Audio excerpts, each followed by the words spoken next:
Welcome to the Windows Computer and Technology channel, and there's been a couple of people that have been asking me what were the updates on the Mac side of computers, and it has to do with a very important security flaw in the WebKit, where the Safari browser can be easily exploited.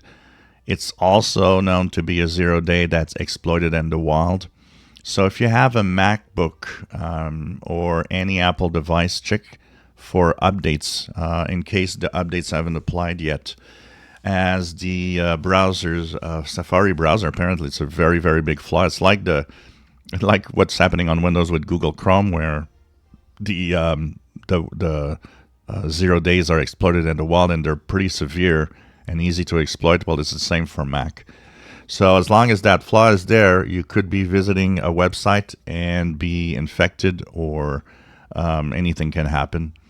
Once again, telling you that Apple computers are not safer than Windows at all.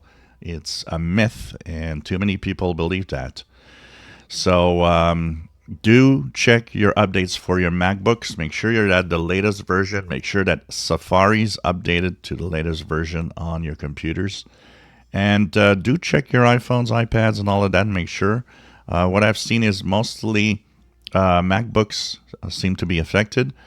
Also, if you have an older iPhone that didn't have a lot of security patches lately, one security flaw was fixed for older models. So do check all your Apple devices. Make sure they're up to date. You know, like every other system, like Windows, like every software that's in these devices, they have to be up to date to have the security. This is how you stay safe, by staying up to date on your devices. So check it out. It's a really big Safari web browser flaw that is exploited in the wild by bad guys right now. So do check it out. If you enjoy my videos, please subscribe, give us thumbs up. Thank you for watching.